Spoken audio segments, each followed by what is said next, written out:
The rhinoceros, an iconic land mammal of Africa, a species under threat from those who seek to make a fast and illegal profit from its horn. Indeed, if nothing is done, the rhino's days are coming to an end.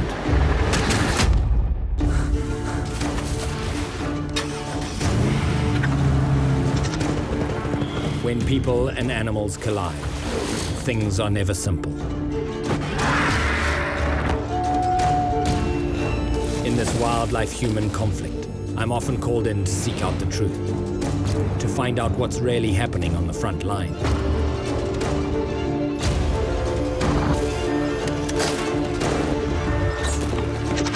My name is Ivan Carter, hunter, conservationist, and wildlife investigator.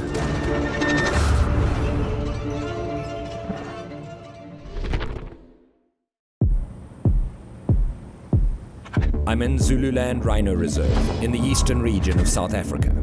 Nearly 90 square miles in size, this is an incredibly well-managed and protected area, and home to a number of endangered species, most notably the rhinoceros. Two species of rhinos roam freely, the mild-natured white rhino and its ill-tempered cousin, the black rhino. On every property in Africa today that rhinos exist, there's a threat that people will cross the perimeter fences, enter the protected areas and kill a rhino for its horn. A horn which by the time it reaches the streets in Asia will fetch a large sum of money.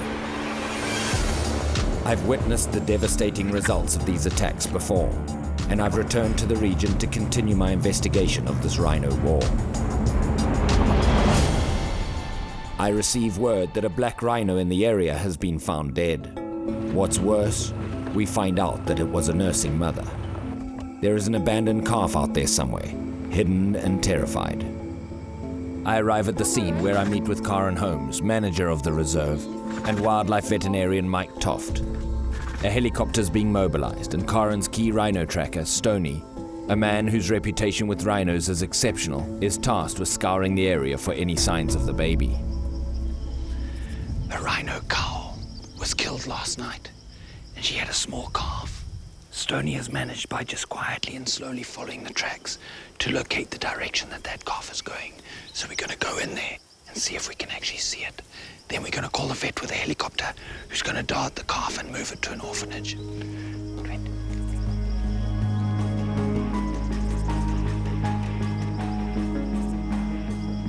This is the rhino track right here. Tiny little guy. That's his front toe right here.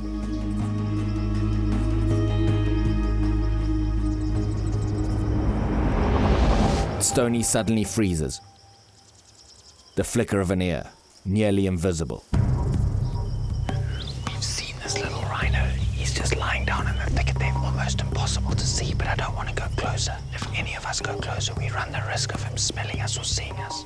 Mike's going to come with a helicopter and dart him, and then he'll be in safe hands. Mike prepares his darts and equipment, and as he boards the helicopter, the ground support crew follows with the vehicle.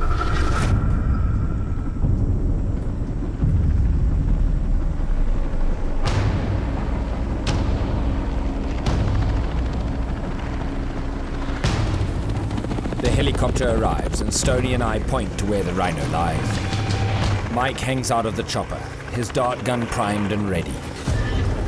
The baby is terrified. We need to get the rhino out into the open, so Mike can get a clean shot with the dart gun. Any minute wasted is another minute of stress the rhino must endure. Once again, we move towards the rhino and try to get it into the open. I point out its location to the chopper. Careful, careful.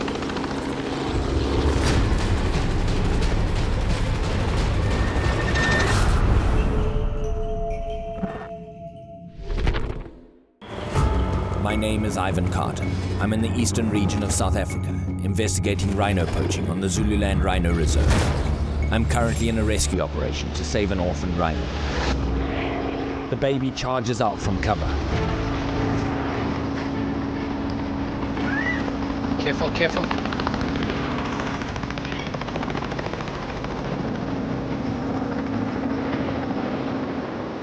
The little rhino was so scared he was just hunkering under a bush. He couldn't be seen by the helicopter. We had to push him out, and he's so aggressive. He's so stressed. The helicopter's hovering over him here. I'm hoping they're going to get a dart in. The ground crew is behind us, running to get to the scene. We get word that the dart is in. They're just hovering over him. I don't want to get in there and really stress him any more than necessary. As soon as it goes down, they'll let us know and we can go in. The baby rhino slows, the medication in the dart showing its effects. The first step is to place a shirt over its eyes to calm it, something this rhino desperately needs.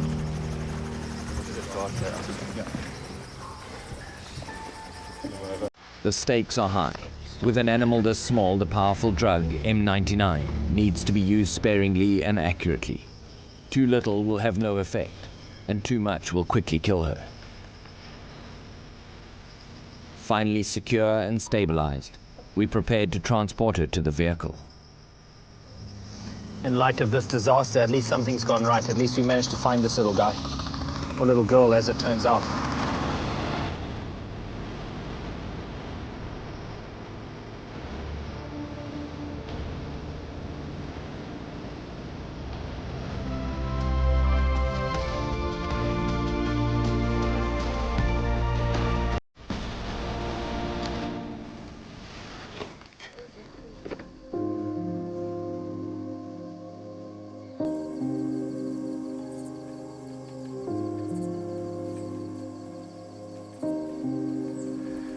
Well, Karen's going to travel in the front vehicle with the baby rhino in the back. Just to reduce the stress, we're actually meeting the wildlife ambulance halfway, which is a fully kitted out ambulance trailer, actually. We're going to transfer the rhino over to that. She's stable at the moment. She's on an IV. It's going to be a long night, but sometimes that's what it takes. Night falls as we begin the journey. There's an air of tired relief. It's been a long, stressful day that started early. But this is what it takes on the front line of conservation. Our rhino is a few steps closer to safety. So we've just met with the orphanage trailer here at a gas station, and this little girl, she's still asleep. She's got a blanket over her so that she's nice and thermoregulated. And what we're going to do is actually transfer her into this trailer here, which doesn't look like much from the outside, but it really is a very fancy piece of equipment. It's got everything that they need to be a mobile hospital, so she can be stabilized on her way to the orphanage. With great care, we transfer her into the truck and drive the rest of the way to the orphanage.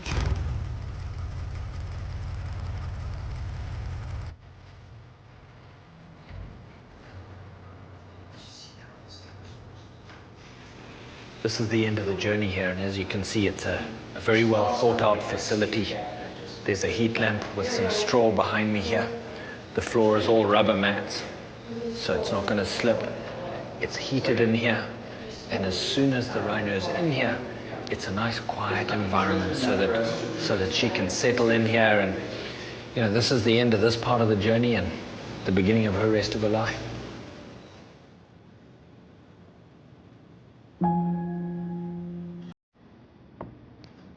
After some time, she slowly emerges from the truck.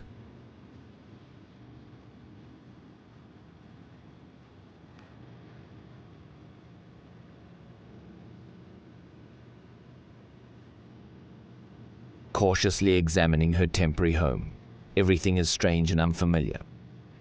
But she's calm, and soon finds comfort near the heat lamp.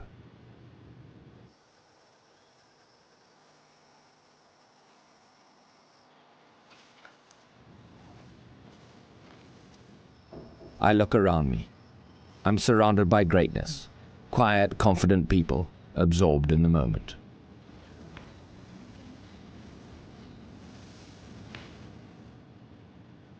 With my work done, I leave Karen and Mike. Today was a success, but a bittersweet one. While we saved one rhino, we lost another, a reality that has become all too common in Africa. Everything that lives on the planet today will die. It's the most natural thing in the world. What's not so natural, however, is how it dies. One of the last remains to disintegrate of any animal that dies out in the bush is the skull. And the reason for that is that a skull is very often the largest and heaviest bone of an animal. This is a particularly interesting bone here. It's the skull of a white rhino. Ceratotherium simum. The white rhino can weigh in at 6,000 pounds. Longer neck, these grazers use their wide, callous lips to graze the open plains. This bony pad on the front is where the front horn would have been attached to. Of interesting note is that there's no bone core to those horns.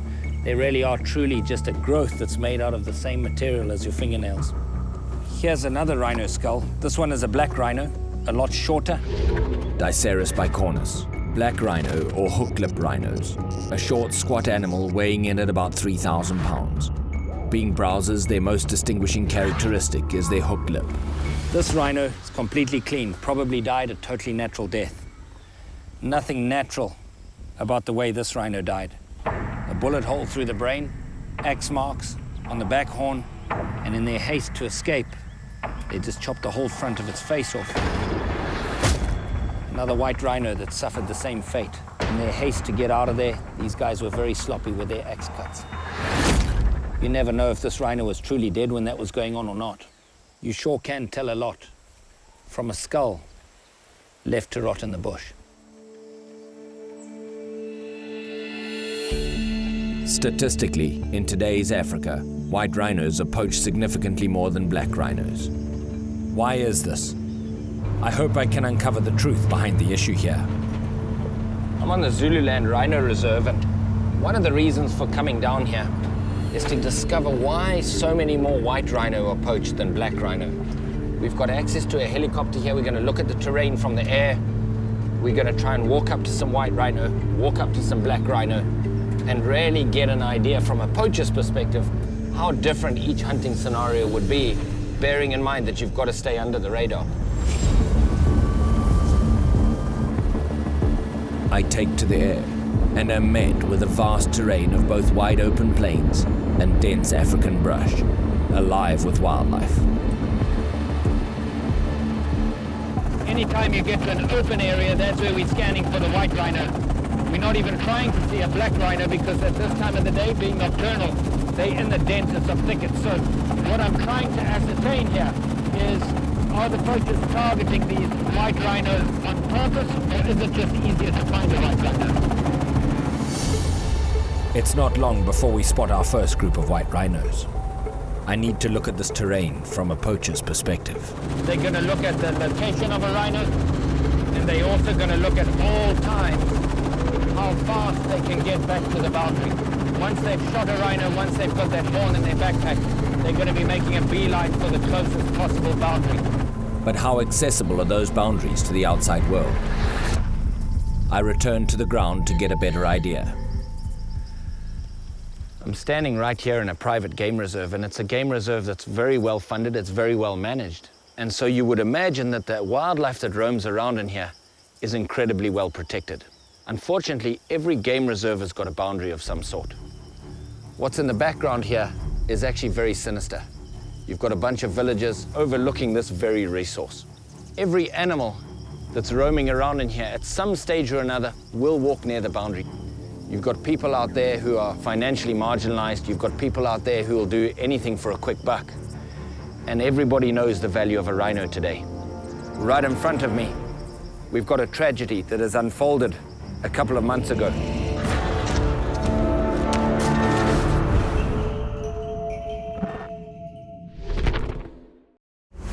My name is Ivan Carter.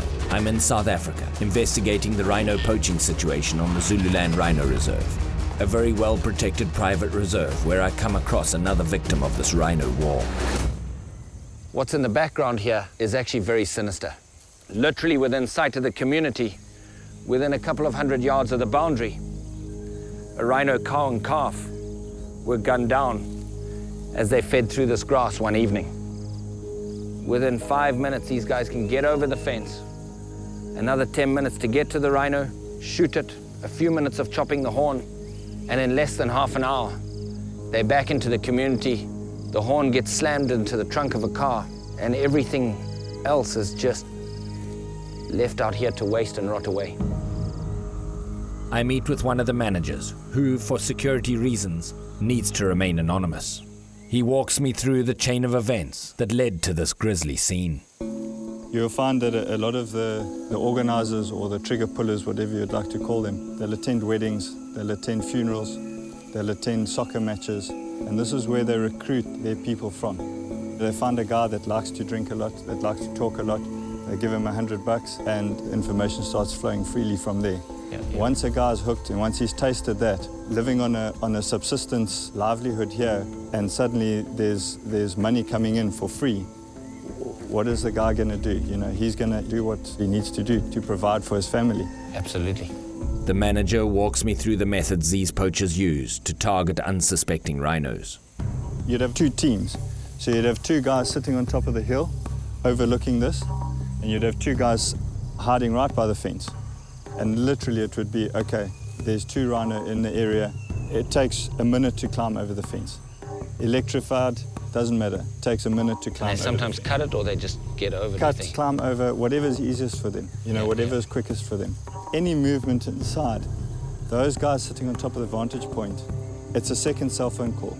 Get out. That's it, done and dusted, nothing further.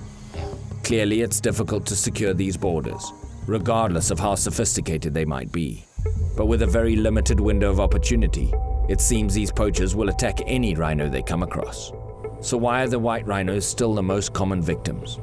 I travel back to the interior of the reserve to get a closer look at both of these rhinos. This is where a rhino has laid here. He's laid here for quite some time. There was rain in the night, and you can see that the ground here is not wet at all. Judging by the size of this area, it's probably a black rhino. Black rhinos are nocturnal, and so they'll spend the night feeding, and then as it starts to get first light, they'll find a place to rest, and as it gets warmer, they'll find their way into really thick bush.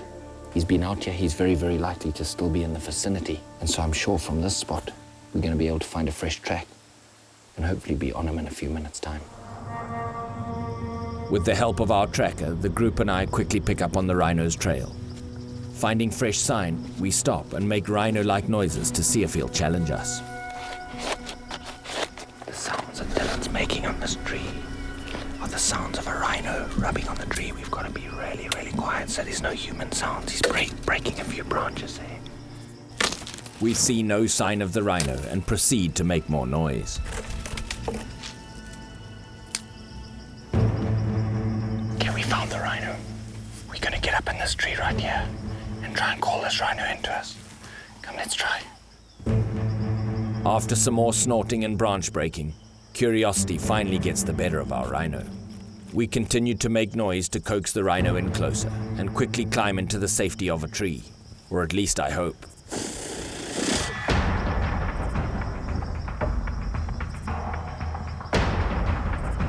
As I rustle more leaves, the rhino becomes noticeably agitated.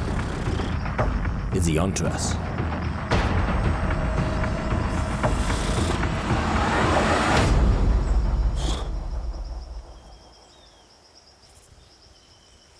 Unbelievable. See how he came in? Every sound that we made just brought him in, just to come and check who's in his territory. You can imagine if you're a poacher thrashing around through some thick bush in the night and a rhino hears you and comes to investigate. That right there would be a very intimidating experience. This rhino was a rare sight in the middle of the day, but how do they react to humans at dusk when they're starting to move around? As the sun begins to sink, we look for another rhino to find out. This is the rhino's foot here. He's done a dropping here, and what they do is they push it around with their feet, particularly if they're feeling a bit territorial. But you can see that's his front toe. They belong to a family called Perissodactyla, which is the odd-toed animals. And so this guy's just got the 3 toes. You can see how he's pushed in the droppings. Looks very, very, very fresh. I'm sure we're going to find him just up here. Once again, we begin tracking, hoping that with the sun setting, it won't be long before we find the animal.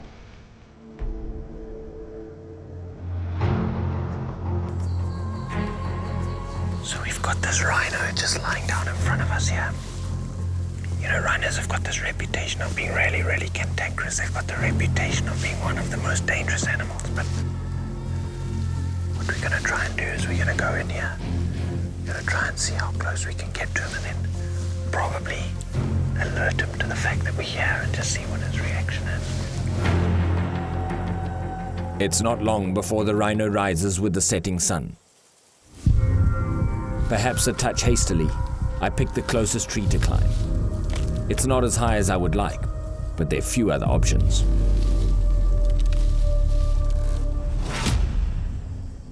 I'm gonna make a noise like another rhino coming into his territory. He'll probably come straight in.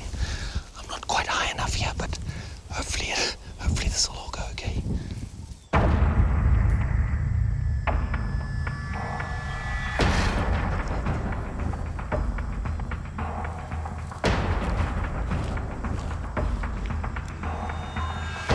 I barely make any noises at all, and the rhino comes in.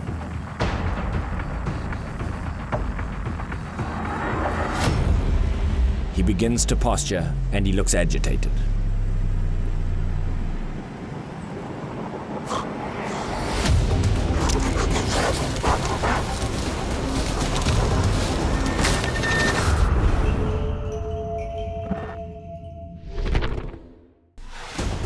My name is Ivan Carter. While investigating why white rhinos are poached more often than black rhinos in the Zululand Rhino Reserve in South Africa, I've come face to face with an aggressive black rhino who's taken a little too much interest in me.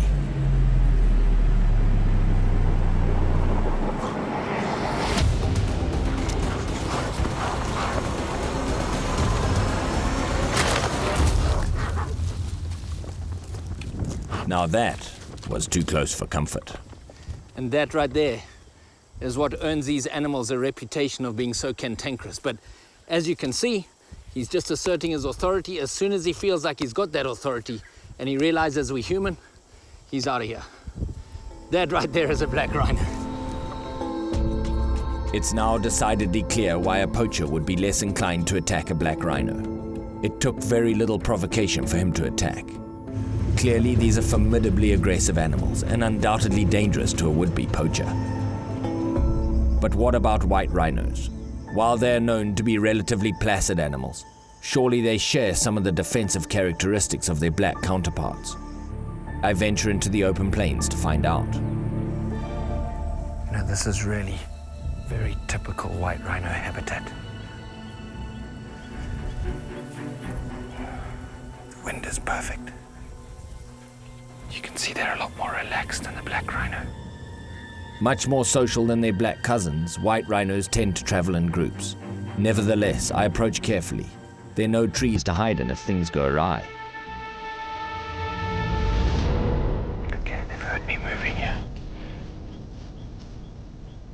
They heard me moving. The very first thing that happened is that little calf went straight to his mother.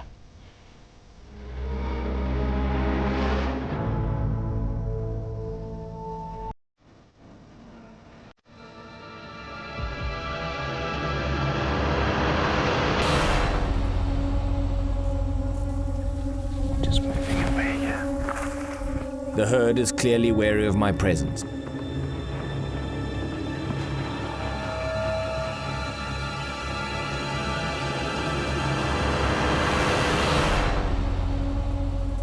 And off they go.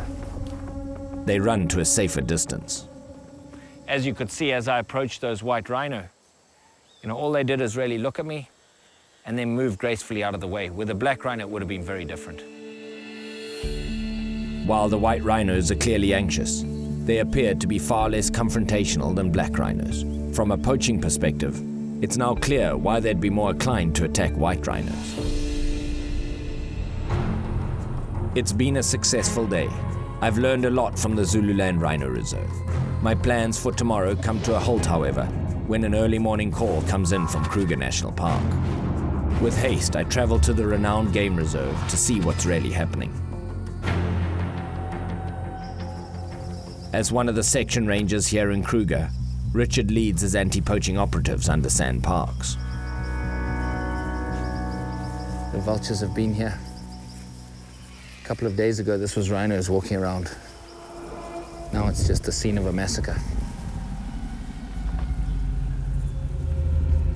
The dictionary says that a massacre is an indiscriminate and brutal slaughter. In this case, I think the term fits the bill. A fully grown female rhino lies dead and stiff-legged in the heat. Her swollen features suggest she's been dead for a few days. Clearly, the hyenas have been feeding off her during the night. It's a massacre, in every sense of the word. You know, you walk around carcasses like this and the stench is overwhelming. It's just it's the smell of despair. It really is the smell of despair.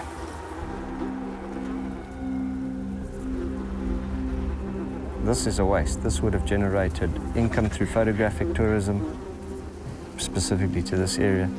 That goes back into communities, homes, schools, children, all the rest of it. You think of the billions we're spending on this rhino war. It could be so better spent with all the human issues at the moment. But when it comes back down to it, this is a human issue. Because with the rhino gone, the tourists are gone. With the tourists are gone, there's the income. So basically, this is an attack on the economy. This is really the savior of Africa, is its wildlife. It is the one resource that the rest of the world does not have to the extent with which Africa has it. And if it's squandered like this, it's not going to do anyone any good.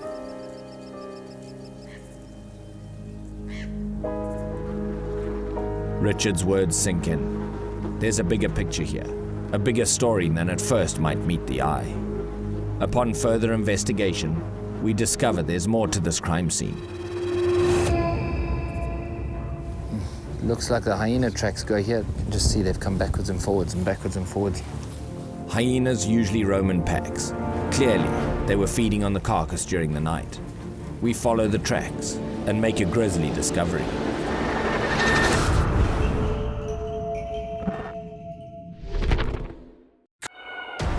My name is Ivan Carter. I've come to the Kruger National Park in South Africa to examine the state of the rhino poaching epidemic that's ravaging the country.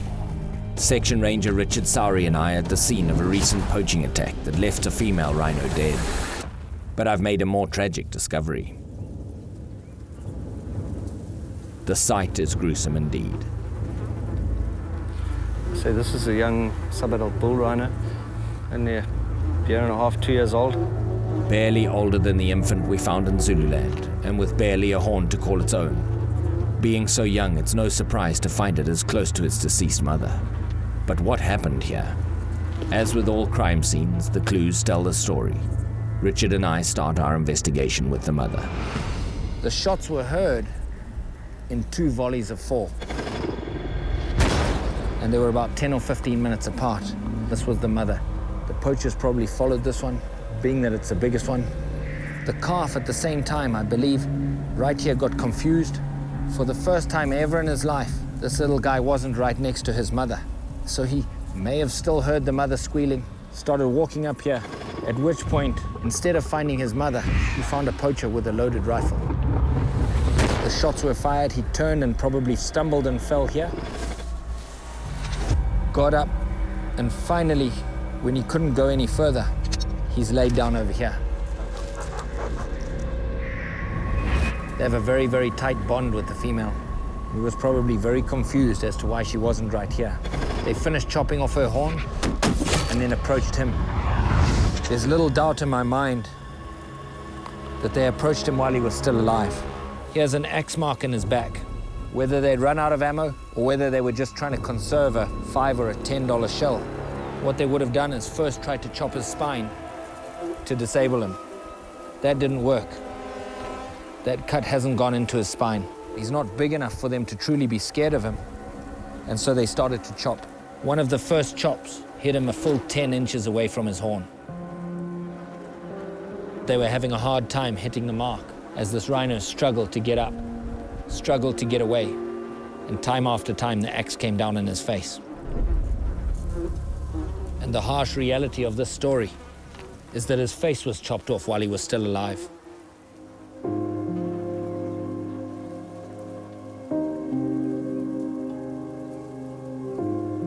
The way some of these animals are mutilated, they really don't care at all.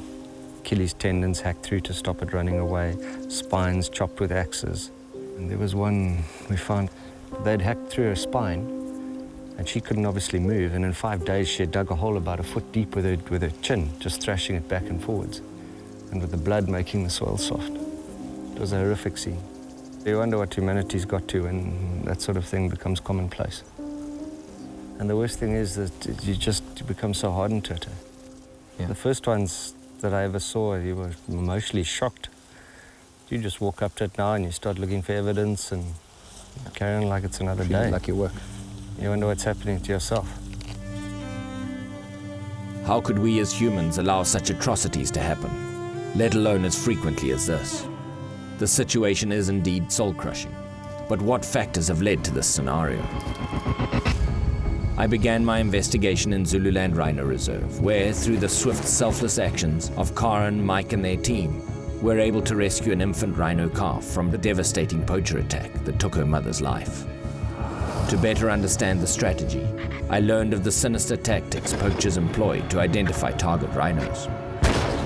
I investigated why white rhinos are poached significantly more than black rhinos, experiencing firsthand their behavioral differences, and concluding that black rhinos are far more volatile, prefer thicker bush, and so are far more dangerous to poach than their white cousins. Taking my investigation to Kruger National Park, I joined Richard at yet another poaching crime scene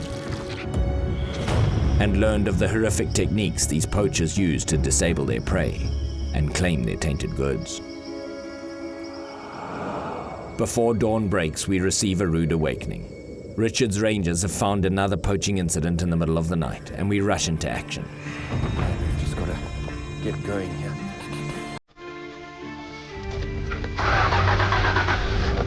About 5:30 a.m. I've just had a call from Richard. A gunshot at this time of the night usually means a rhino. I think it could quite possibly be the same gang. It's the right area. Speed is of the essence, because what happens with these guys is that once they've got a rhino horn in their backpack, they make a beeline for the gate. They take a lot more risk, and we've got to move fast if we're going to catch these guys. Despite the horrors I've seen, this may finally be our chance to take action. But what awaits under the rising sun?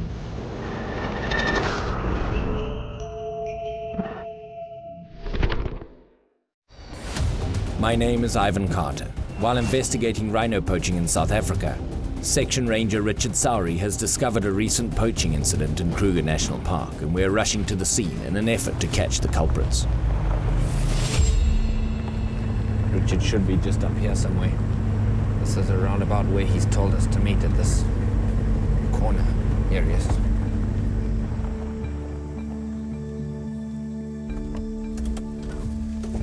Morning, Richard. Morning, guys. Yeah, we had shots early hours of the morning, not that way. Let's go and see. Yeah, well, see if we can find something to follow up on. You know, we're just walking in on an area right now that shots were heard at first light. They were heard by one of the clandestine patrols that Richard's got out here. You know, we're under the impression that it's probably the same gang that shot a mother, then gunned down the calf as it came to see what was going on. The rhino track. Yeah, we've got a rhino track. He's not running though, is he? No. We'll follow this track because this is last night. Last night's rhino track coming in here. Here's the tracks here. This very rhino is not even running here. Must have been walking peacefully through here. Sadly, the rhino's peace was not to last. There's a rhino. Here's the carcass.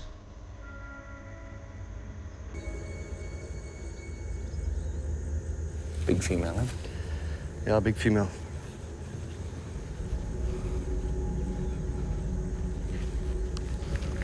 There's the wound. Yeah.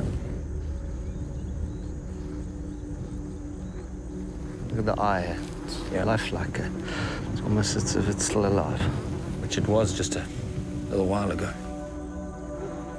Another female rhino, similar in size and age to the one we found, killed along with its calf. Except this happened just a few hours ago. Once again, we're too late. This time, however, we may have an opportunity to do something about it. Now that we've established the crime scene, Richard's just coordinating his forces, he's coordinating his assets. Okay, teams to the south have got the tracks. Okay, perfect. They've cut that spur. Okay, so they'll bring in the dogs and yeah, the chopper. they've got a dog already. They're starting on it. So we're gonna carry on now. Perfect. All right. Excellent. Excellent. The fact-finding has stopped, and the chase has started. They've got some tracks ahead of us here. Richard's coordinated with his air support, he's coordinated with his dogs, he's coordinated with his tracker team. And we're just gonna hustle straight to that point and get onto those tracks as fast as we can. A fast, efficient follow-up is absolutely crucial at this point.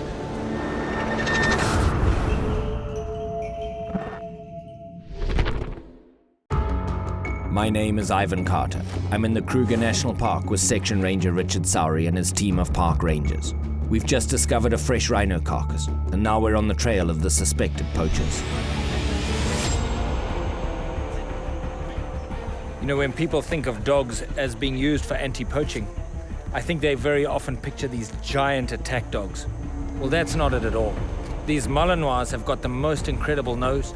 They're very, very precise with that nose, and if these dogs are on your trail, you will not escape. Yeah, 2 people. We've got an all-star tack here, and it looks like a safety boot of sorts. Pretty fresh, probably 2-3 hours. Heading east, so we'll put the dog on it. She'll be able to pick up the smell now. The poachers are in for a rough day. The dog is let loose. Richard and his team members take the lead, and I follow with the camera crew. What you're seeing here is the leash being pulled tight. The harder she pulls the leash, the closer the poachers are. At this stage, she's not pulling particularly hard, but she's still on a very strong scent. I would hate to have a dog like this trying to find me, because she will not fail. We're getting closer. As the scene gets fresher, the dog pulls noticeably harder at the leash. Look at just how tightly she's pulling this leash. What an incredible nose. Trained not to bark, the poachers who are somewhere out there won't hear a thing until the chopper is in the air. These poachers are really close. She's really pulling harder. Send the chopper. We are Within a couple of minutes, that chopper's going to be overhead. I'm going to jump in that chopper, see if I can help see anything from the air.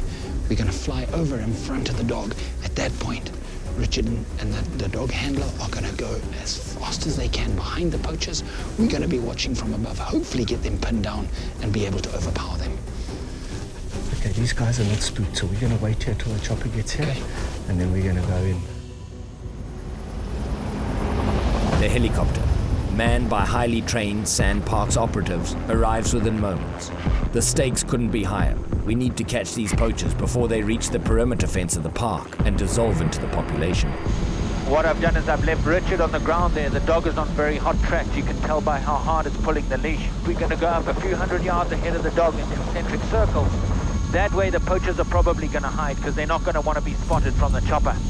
Once the poachers hide, that gives the dog and the team on the ground the opportunity to come up and hopefully catch them. The helicopter pilot and I are connected to Richard by radio. Teamwork and communication will be more vital than ever as we approach these dangerous men. If the helicopter gets too far ahead, or if we lose sight of Richard and the dog below, that's when things turn dangerous.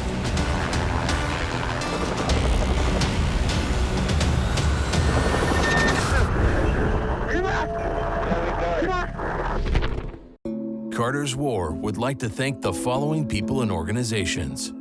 Without their help, this program would not be possible. My name is Ivan Carter. After tracking down a group of rhino poachers in Kruger National Park, I've joined Section Ranger Richard Sowry and his team of park rangers in an effort to capture them. We're hot on their trail.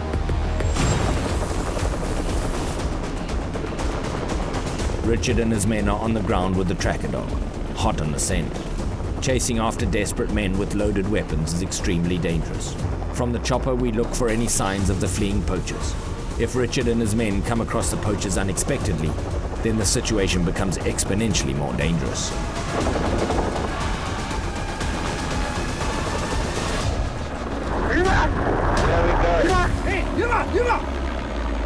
Oh, we got them.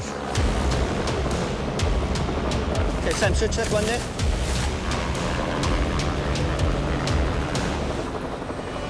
There's 2 of them. They've got the same footwear as the tracks you've been following all day, and they've got enough kit to stay for probably 2-3 days here. A firearm and an axe. Richard and his men have the poachers in custody. The job is done. This is the result of incredible teamwork. If every park could be this organized, if every park could utilize their assets and maintain their infrastructure like Sand Parks do, our wildlife has got hope.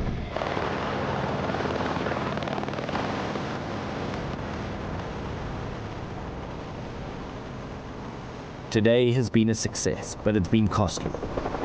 There will undoubtedly be more poachers who will, like these men, enter the park. But the 3 dead rhinos we discovered will never come back. You know, when you look at the amount of effort that goes into an operation like this, the success is all the sweeter. And just to know that that's some of the poachers out of the mix, hopefully a huge message to the remaining poachers. It's these kind of successes that keep these people out here in the field. It's a tragedy that we've got to go to these lengths just to protect our wildlife. But it's awesome that there's people who will. As the poachers are led away, they will face trial, conviction, and jail time. I reflect on what I've seen and learned on this journey. I reflect on the people on the front line, hardened warriors fighting for rhinos every day. We've got an enormous responsibility. Indeed, the very essence of conservation is these people on the front line, and their effectiveness is directly proportional to the support they receive. Yes, indeed, if we want our children to have the choice of being able to visit this incredible continent and see its wildlife diversity in its natural habitat, we must step up and support those on the front line protecting it.